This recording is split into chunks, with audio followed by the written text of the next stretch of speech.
欢迎收看北京讲文化大革命第14讲中国人的暴力狂欢。我们讲文革啊，那个最主要的原因不是因为文革有可能重来，而是呢，在那片土地，文革从来就没有结束。我们发现呢，在中国人身上有两个特征特别的矛盾，一方面呢，特别的懦弱啊，不敢去反抗这个强权，大家都喜欢跪着，没有人愿意站起来。但另外一方面呢，我们也看到，只要但凡给他们一点机会，一点缝隙，他们就会把自己的这种不满诉诸于暴力。这就是很多人说的啊，当中国混乱的时候，会出现满地的宪忠啊，张献忠。那现在我们已经零星的看到了非常多的这样的暴民事件。有人会说啊，这些人为什么只敢去杀小孩，而不敢把这个刀去对准那些中共的官员？但这里面有一个很大的不同啊，你把刀去对准官员，这是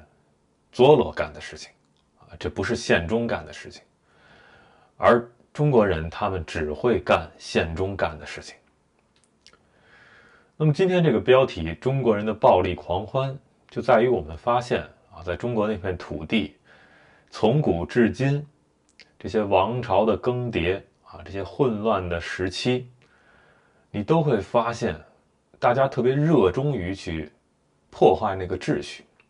啊，在里面去谋自己的私利，去报自己的私怨。这个秩序不只是一种社会秩序啊，不只是一种政治秩序或者经济秩序，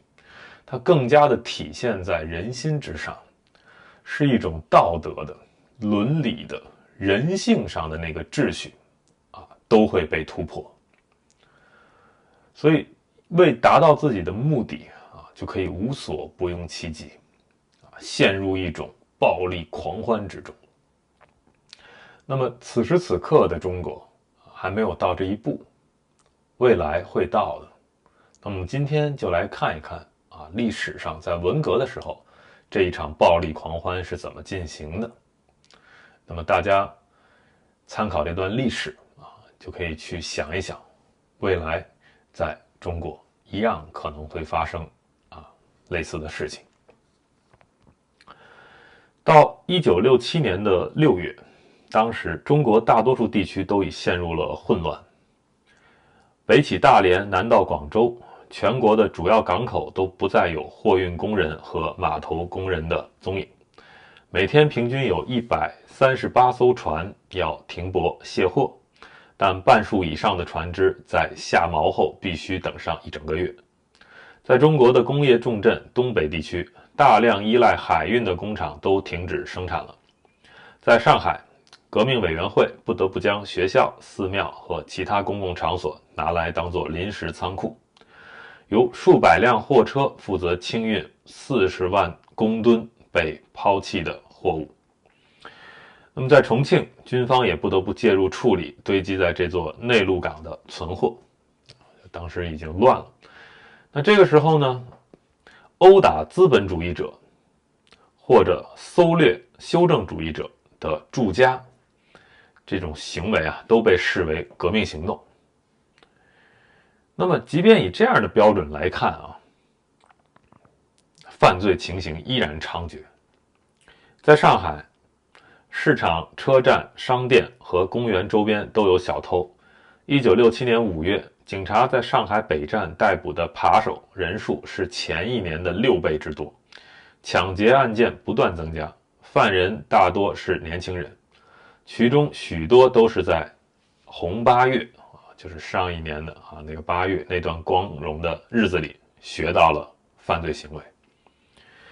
暴民正义大行其道。比如在上海，1967年5月28日，一名学徒因为疑似羞辱了一个女孩而遭一群人就殴打致死了。一个刚出狱的囚犯在外滩靠近一名女子，结果就被红卫兵打死，还有一群旁观者在一旁叫好。6月11日，一群暴民杀死了被第二任妻子指控虐待他6岁女儿的男人。似乎在每个地方，民众都开始利用文化大革命来伸张自己个人的正义，为过往的不公去强行报复，或者组织安保团来强制执行他们所认为的正义，就是整体在失序啊。但是与此同时呢，这种高涨的革命浪潮似乎没有达到任何的成就。这个运动本身并没有将造反派、革命干部和军队去领向一种大团结的趋势，反而呢愈加分裂，制造出了更多的敌意与公开的暴力行为。那革命未能按照计划去展开，但是毛泽东是绝对不会犯错的，所以失败呢就只能怪是你执行的缺失造成的。那么中央领导阶层有些成员就支持要恢复秩序，有些人呢则主张使用较为强硬的方法，但这些紧张情势都没有化解。那么在武汉当时就发生了一个事件，就改变了这场文化大革命的一个界限，引发了一场军备竞赛。那么后来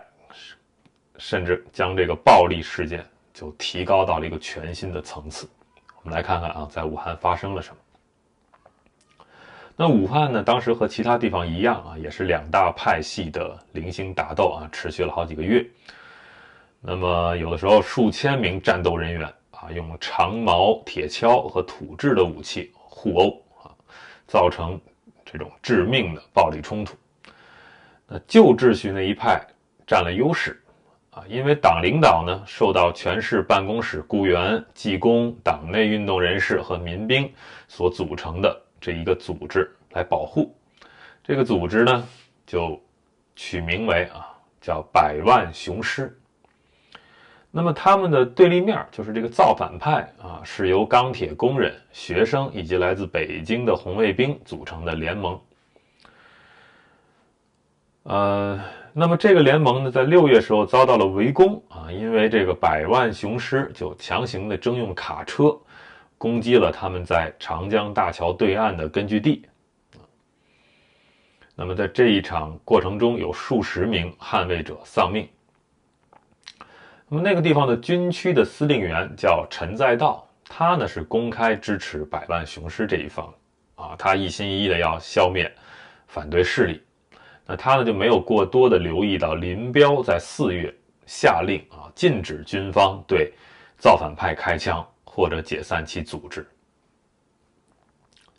7月14日，周恩来飞到武汉去了，想要把北京针对造反派组织这个地位所下的命令直接传达给地方领导。当天晚上，正在私人火车上视察南方的毛泽东也来与他会合。就在同一天，其他代表也被召集到武汉来协助谈判。那其中也包括了曾在1966年8月呼吁警方支持红卫兵的那个公安部长谢富治，以及呢文质彬彬、外表看起来像银行家的王力这个王力他已经相当于是代表文化革命小组奔走在全国的这种谈判协商的代表了。周恩来呢和他的特使们在与军区司令部的这些高级军官们开展了一场激烈的会议。那么他们就表示要对造反派支持，但是军方强烈反对。那毛泽东呢就在一场私下的会面中就说服了这个军方的领导人陈再道告诉他你该做自我批判了。对毛泽东忠心耿耿的陈再道就此让步。周恩来心想那就危机化解了，他就飞回了北京。但是呢还是有点太草率了因为陈再道无法控制武汉的紧张情势。就有一个谣传说百万雄师已经被以这个谢富治和王力为首的委员会盯上了。那么于是愤怒的士兵在晚间就来到了他们位于东湖的饭店。7月20日清晨，他们将王力拖到军队总部，然后怒不可遏的人群在那里殴打他，一把把的扯下他的头发，还打断了他的脚踝。那么这个陈在道呢，原来是这个徐向前的部下啊，那么林彪呢就一直对他相当的憎恶，所以林彪就意识到这是一个机会啊，所以他就渲染这个事件啊，然后派部下把一封危言耸听的，但是有江青背书的信送给毛泽东，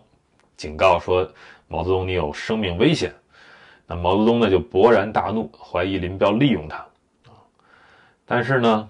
这个时候周恩来又赶回到武汉啊，他们又聊了一下。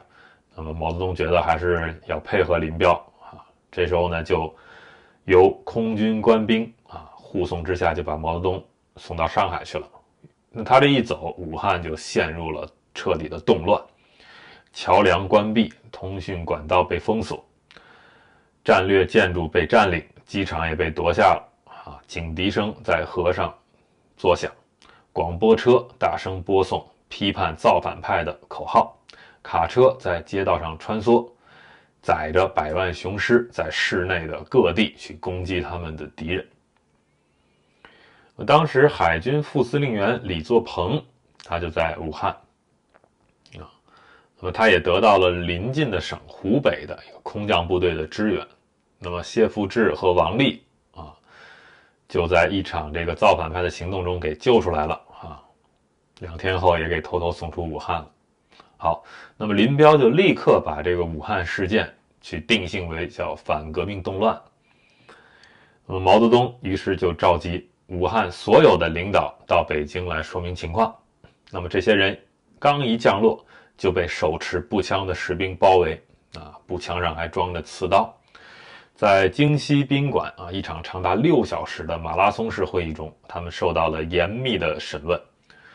空军总司令吴法宪是林彪手下的人啊，那么他呢负责主持审问，就对这个武汉的这个军头啊陈在道大呼小叫，甚至掌掴他。那么陈在道的上司徐向前也被指控为是这场叛乱的幕后主谋。在这个宾馆外面有100万人啊，在一个盛大的这个集会游行啊，来迎接被奉为革命义士的这个谢富治和王立啊，然后喊口号啊，用这个扩音器喊打倒陈在道。好，那么7月27日，林彪的手下的这些军方领导就接管了武汉啊，那么并且强行的把这个曾经压迫过群众组织的一些单位，就把他们解除武装了。那么这个100万雄师就此瓦解。好，那么造反派就庆祝说，武汉获得了第2次解放。于是啊，他们就有了这个变成了正义的一方啊，所以他们就开始对数万名他们的敌人开始加以迫害。那么毛泽东在造反武汉期间呢，于7月18日与周恩来和王立会面的时候曾经提到要把学生和工人武装起来。1周后，王立和江青手下的文化革命小组就为《红旗》杂志写了一篇社论，标题就是无产阶级必须牢牢掌握枪杆子。那么这篇是8月1日刊出的社论啊，就开始号召群众组织要掌握武器，引用了毛泽东说过的名言，就是不抓枪杆子，不用革命的武装去反对革命的武装，人民就不可能翻身。而且这篇社论还去赞许林彪是毛泽东最忠实的拥护者那么林彪就利用了这一次的事件把这个吴法宪、邱会作和这个李作鹏都提高了军阶。那么他们3个人呢，之前都是在林彪的这个领导的第4野战军下边的人。好，那么这个搞到之后呢，这些人再加上广东的军方领袖黄永胜这4个人就成为了林彪的4大护法。那么刚才说的这篇刊登在《红旗》这个杂志上的这个社论，实际上就等同于在号召群众去发起内战啊。因为现在的这个文化大革命，这个革命的任务就已经不再是夺下政权了，而是要夺下军权。好，这则通知在广播中宣读出来以后，全国各地的造反派就都开始攻击军火库和军队司令部，开始搜寻武器，一阵暴力的狂潮席卷全国啊。那么这个时候呢，江青和林彪也联手合作，开始登上他们权力的高峰。混乱开始之后啊，这场暴力的狂欢，那么其中一场早期的主要战事发生在上海，也就是毛泽东从武汉抵达上海几天之后，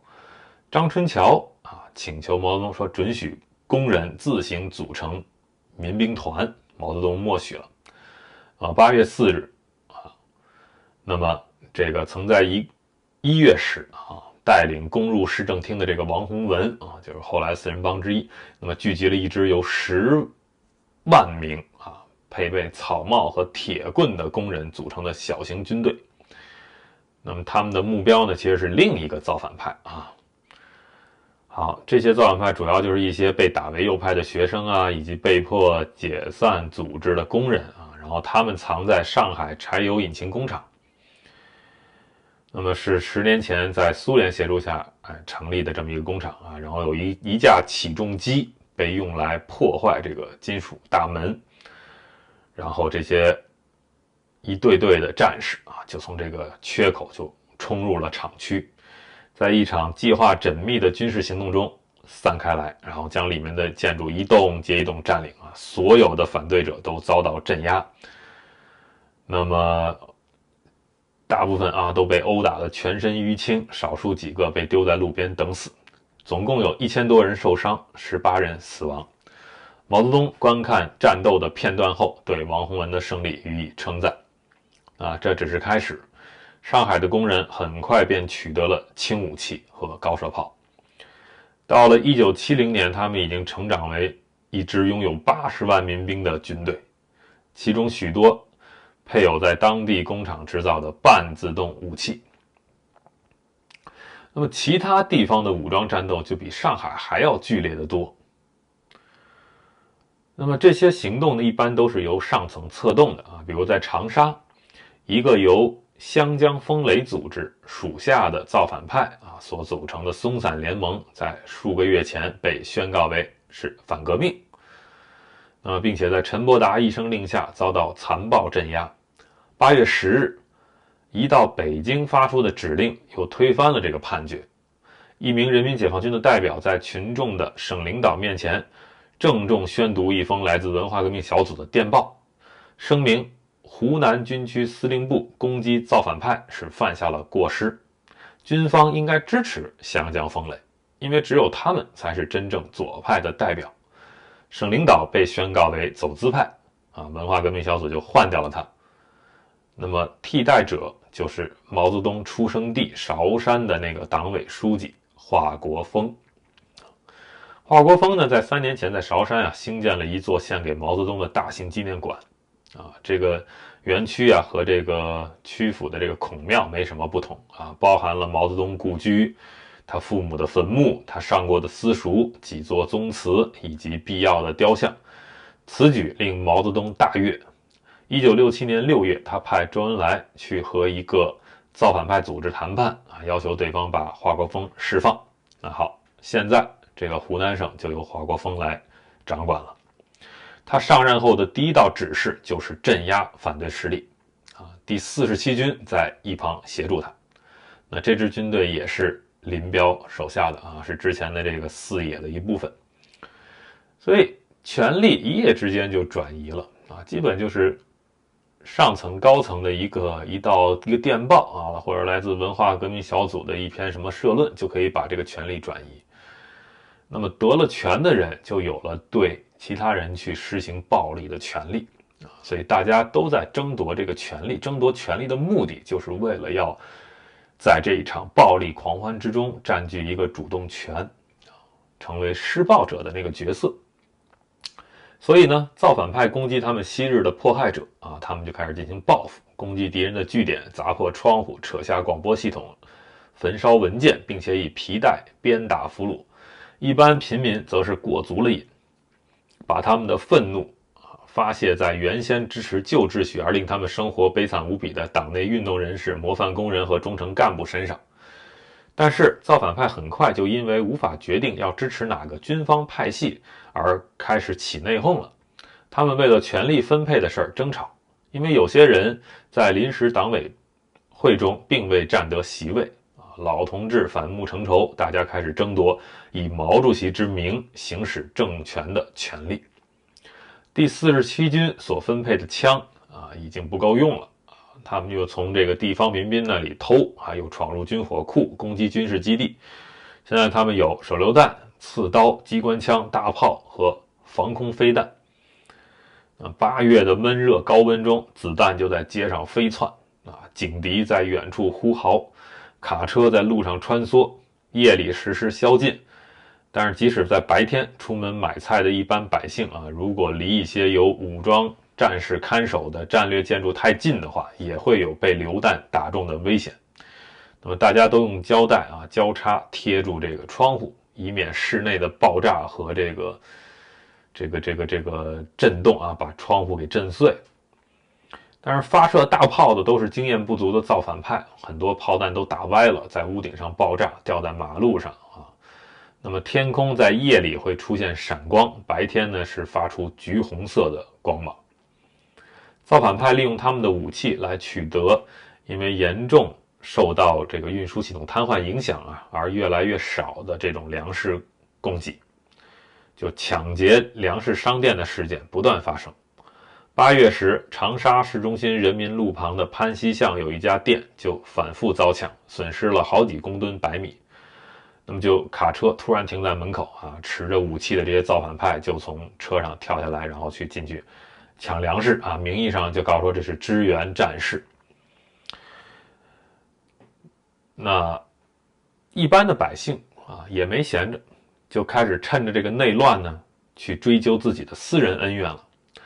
而且对象不仅局限于自己的邻居有数万名村民是无证居住在长沙的，然后他们就开始痛打负责户籍登记系统的公务员，并洗劫其办公室，撬开抽屉搜索文件。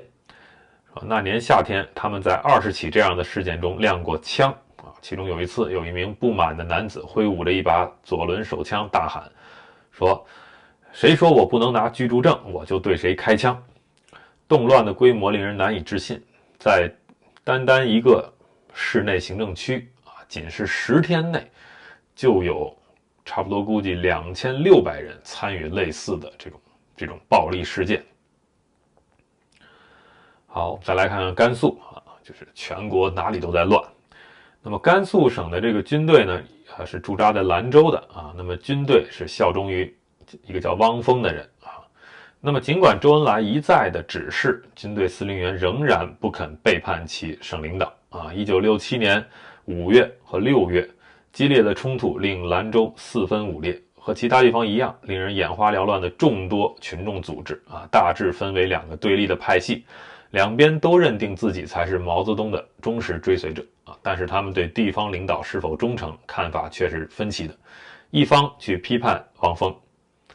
拥护掌管兰州军区的司令员张达志，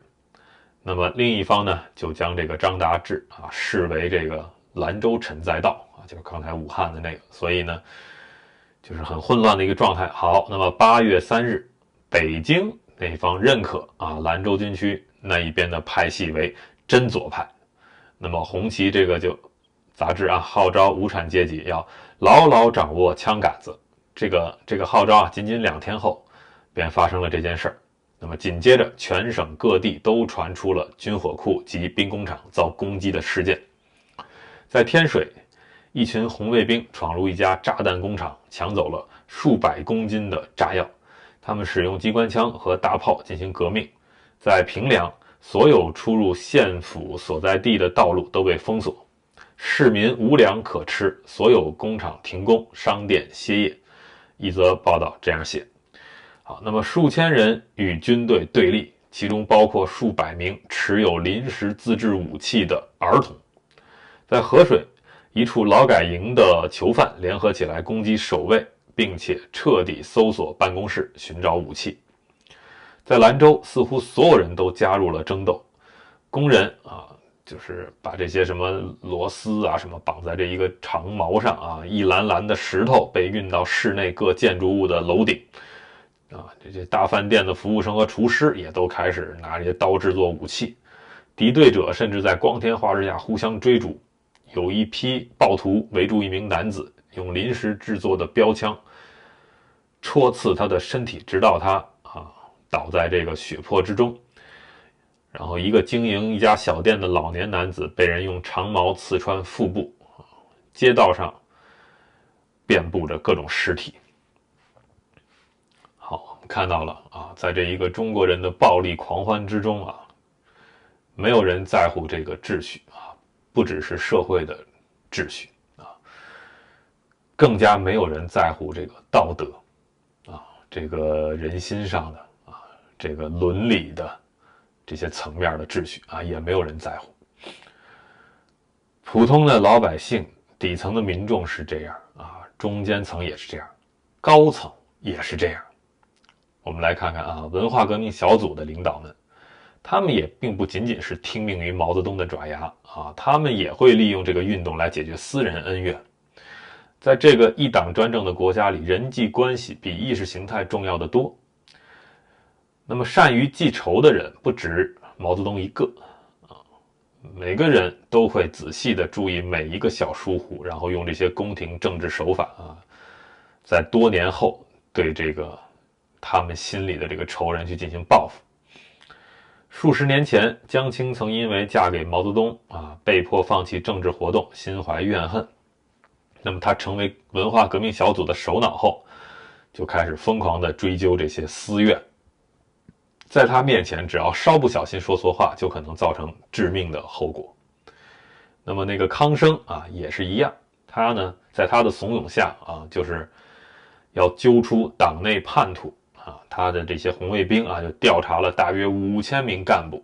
有很多人因此被逼死。好，我们再看看现在人民都有了武器了，于是文化革命小组的成员也都开始鼓吹大家以革命之名而战。在重庆，一些红卫兵甚至为3艘炮艇配备了大炮，并在8月时与一支由他们敌人操控的小型舰队发生冲突，对方以机关枪朝他们开火。那么在广西，造反派会打劫从苏联运送军备到越南途中的这些货运列车，光是8月19日一天就有数千枚防空机枪子弹被抢这个派系冲突就愈演愈烈了那么当然了，这个时候中国在大乱的时候，那么登上外国媒体头版头条最多的事件就是这个英国办事处在1967年8月22日夜里发生的这个火警。那么当时呢，红卫兵已经好几个月都在围攻被批为修正主义与帝国主义国家的这些大使馆。那么同一年稍早的时候，苏联大使馆周边也开始被一些愤怒的人墙包围。那么一批批的红卫兵封锁了大使馆，将170名俄国人困在里面。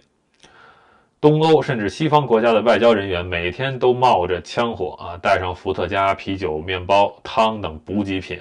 去给这些围困的同事送过去中间还要被人羞辱、吐口水、推来推去。俄国人甚至一度将大使馆的泳池注满水因为他们担心有可能释方会切断这个供水。那么在这个肯尼亚大使馆前面有一个脸部被涂黑的稻草人被吊起来挂在大门前长达好几个月。印尼和蒙古大使馆也是长期受到围攻。那么这里面最成为这个众矢之的的就是英国人。为什么呢？因为香港那么香港我们都知道这个1949年之后这个一个中国大陆的悬在那里的一个地方啊。那么1967年的5月，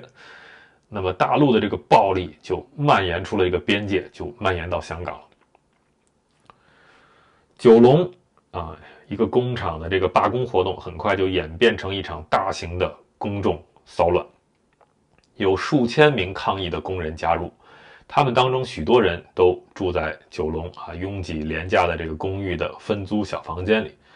那么当地街道上都是破旧不堪的高楼，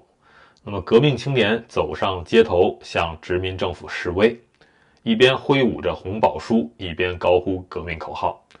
随着紧张情势升高，抗议者开始朝警察丢石块和瓶子，那么警察则以警棍和催泪弹还击。很快的，群众开始在街上架起路障，把汽车掀翻，并点火焚烧一辆双层巴士。这个动乱起初是由当地的共产党香港当地的共产党精心策划的，但北京方面很快就提供了帮助，他们就宣称英国人在香港搞法西斯暴行。那么当时的英国驻北京代办是一名温和沉着军功显著的一个二战军官名叫霍普森，他呢就被招进了外交部，接下一份最后通牒，文中要求将所有被捕的嫌犯释放，并且赔偿他们坐牢期间的损失。那么伦敦方面对此拒绝答复。广州和北京都举办了声援示威者的群众集会。那么在香港有要求血债血偿的大字报贴出，还有其他大字报强烈要求红烧白皮猪。数以万计的学生和工人罢工罢课，中国银行的扩音器大声播放政宣内容，许多亲北京的报纸则刊登极具煽动性的文章这都是在香港发生的。但是呢，运动其实并没有取得一个更广泛的支持那么这个香港都是由一波一波来自大陆的这个难民陆续建设起来的，所以这150万的劳动人口中很少有人对共产主义抱有幻想。所以到了6月底，这个罢课和罢工的气势呢就减弱了。但是接着7月8日那天，就在这个香港和这个当时中国领土的这个有一个白色的分界线在那个地方就有大约300名中国示威者就越界过来了，侵入到派出所。那么警察一开始就开始被人家扔石头但是过了一阵之后，就过来了一挺机关枪，开始这个越过这个边界到香港里面去扫射，一下就死了5名警察。这个事情就令这个暴力行为又死灰复燃暴动很快又瘫痪了大半个香港。那么当地就实行宵禁，警察呢也开始搜查疑似共产党活动中心的地方。示威者则连续以炸弹攻击警察局和政府建筑作为还击。到了7月底，戏院、公园、市场和其他公共场所都安装了炸弹和许多假冒的炸弹，严重影响日常生活。他们之中有许多是透过从爆竹中取得火药而粗制造出来的不过呢，也有几个也确实是能够致命。那么有一枚炸弹就被包装成礼物的样子，就炸死了7岁的女童黄启文和她2岁的弟弟。那么炸弹专家拆除的装置有8000件之多。8月24日，批评共产党不遗余力的一个当红广播主持人林彬就被伪装成道路维修工人的这个行刑队就困在自己的车里了。他和同车的堂弟就被人泼汽油活活烧死。那么许多曾经公开的批评示威者的一些知名人士也都收到死亡威胁。好，这段时间香港一直有传闻说北京在边境集结军队，准备要夺回香港但是呢，其实毛泽东对于整个局面的控制并不稳而且当时共产党无论如何也需要香港作为金融平台和与全世界接触的窗口所以那么好，武汉事件发生之后，北京就对英国大使馆施加了更多的压力尽管表面上红卫兵在这个香港这个事情之后吵着要复仇，那么这一切真正的目标却不是英国。因为文化革命小组在干嘛呢？当时在针对周恩来利用这个事情。因为当时呢，周恩来的这个地位啊比较高啊。好，那么但是呢，很快呢，这个周恩来的这有一些罪证啊，就被人开始搞出来。那么北京也有人开始贴大字报，说周恩来是资产阶级反动路线的代表，并且极力主张推翻他。那这个里面这个报纸就说啊，说来自一个1930年代的早期报纸，说周恩来曾经退出过共产党。那么呢，这些造反派就透过江青啊，把他们的这个发现呈给毛泽东。那么5月19日啊，那么周恩来也得做出反应啊，他就跟毛泽东啊也是上呈了一篇他自己写的东西啊，一篇资料啊，就说他是被人家陷害的。那毛泽东对这个事儿呢，他呢也没有说去不管啊，他反而呢把周恩来这个上陈的这一封书函啊，就交给了文化革命小组的每一个成员。所以现在他们就有了在任何时刻都可以用来击溃周恩来的武器啊。但是这个时候毛泽东呢还并不想除掉周恩来啊，所以呢到了5月底，他就指示陈伯达啊，你去传递一份公告给红卫兵们，禁止他们再去找周恩来的不是。那么武汉事件就进一步强化了文化革命小组的这个掌控权。8月7日，脚上打着石膏的王力啊，之前在武汉被打断脚踝的啊，现身钓鱼台国宾馆，呼吁外交部的激进分子夺权。当时的外交部长是陈毅啊，已经在这个中南海的家中遭到数千名红卫兵的包围。8月11日，他被迫出现在一场群众集会上，当场就被指控想要向帝国主义者、修正主义者和反动派投降。那么王力的演说也激起了一股对在港英国人的这种更加抵制的风气。8月20日，也就是刚才说的那对可怜的啊黄启文和他弟弟死亡被炸弹炸死的那天，英国驻北京代办收到一份最后通牒，要求撤销共产书刊的出版禁令。那这个周恩来也不得不批啊这个外交照会，期限呢是2天后。那么好，2天后，这个最后通牒被公开啊，那么激进的学生就开始对英国大使馆施压了。8月22日早晨啊，就这些人他们身上的拿着这些罐装的汽油啊，就去了。到了午餐的时候，英国大使馆外面的群众已经多到啊，令这个22名外交官和职员困在里面出不来的地步了。傍晚的时候，波兰的外交官尝试警告英国的外交官啊，就说红卫兵正在弄这一桶的油啊，朝你们这个大使馆去。但是呢，这个电话线已经被切断了啊。那么这些英国人就离不开大使馆啊，那他们就甚至还有人在那儿玩牌啊，玩桥牌了。好，那这时候大使馆的外头呢，探照灯四处摇摆，照亮了使馆建筑。晚上10点。一枚火箭炮从外交部发射出来，一直安静守秩序的坐在紧密这个行列中的人群啊，就一起起身，开始愤怒的推挤啊，由这个一小批士兵在大门前手拉着手形成的这么一个封锁线啊，然后他们这些人就咆哮着冲进大使馆，立刻就挤满了人啊。那么好，困在里面的人就撤到登记处啊，一扇厚重的金属门后方啊。这扇门最搞笑的是，它是1900年的时候设立的。那么当时有数百名外国人躲藏在这个英国大使馆里。为什么躲在里面呢？是被清朝军队和义和团包围了55天啊。所以义和团时候的事情在文革时候又重演啊，那么文革时候发生的这个事情，未来会不会重演啊？一定会啊，大家等着看。那么好，外面就开始燃起了火焰啊，烧着窗外的木质遮阳板，这个浓烟就飘进屋里啊，室内陷入一片黑暗。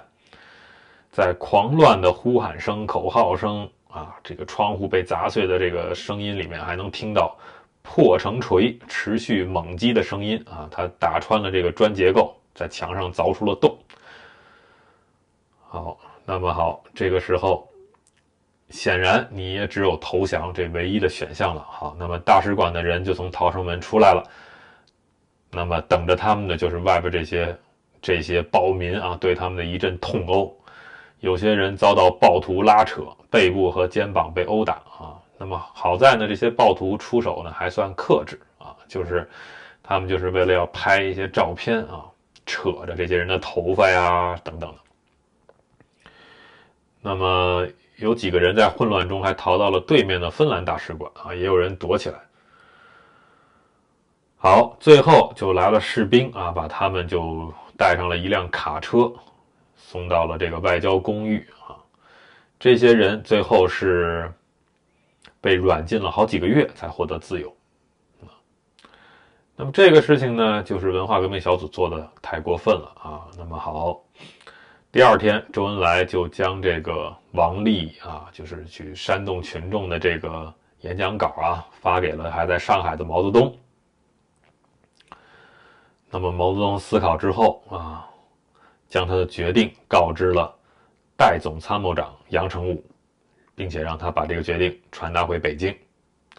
什么决定呢？就是说王立和文化革命小组的几名成员啊，是破坏革命的坏人了啊，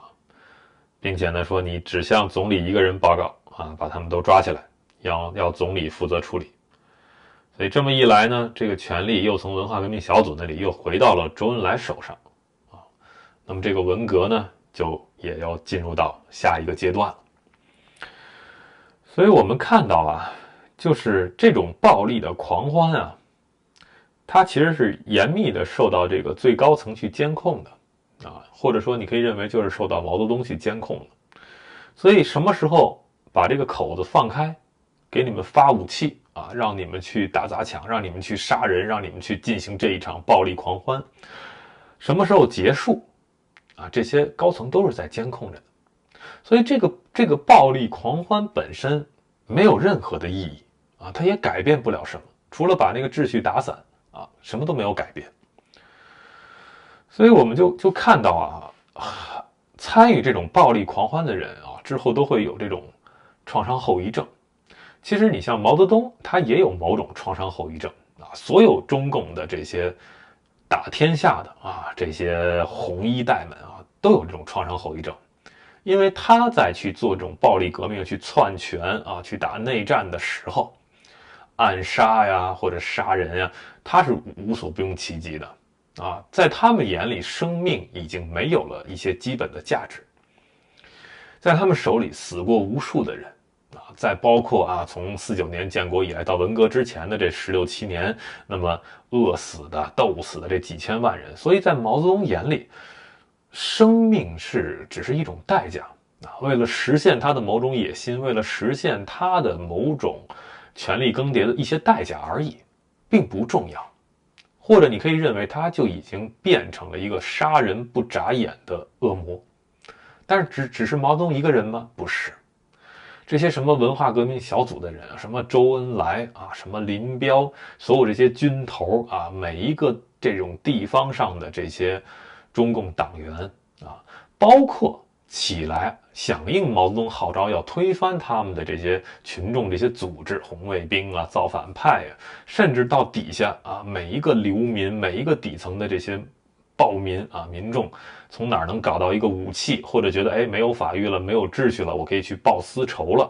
啊，我可以到街上去随机杀人了、去抢东西了。每一个中国人在这个过程中都是参与者，这个就是最恐怖的地方。我们现如今啊，去反思文革的时候，或者观察现在中国的这个情形的时候，总是在幻想啊，大家的这个觉悟有多高啊，觉得我们要推翻中共，要建立一个什么样的一个文明的新的国家或者社会秩序。其实大部分人对此根本就没有兴趣，他们也不知道怎么做啊，他们只是感受到这种社会主义铁拳，感受到这种压迫，感受到自己的这个权益受到损失，他们只是希望那个秩序崩塌，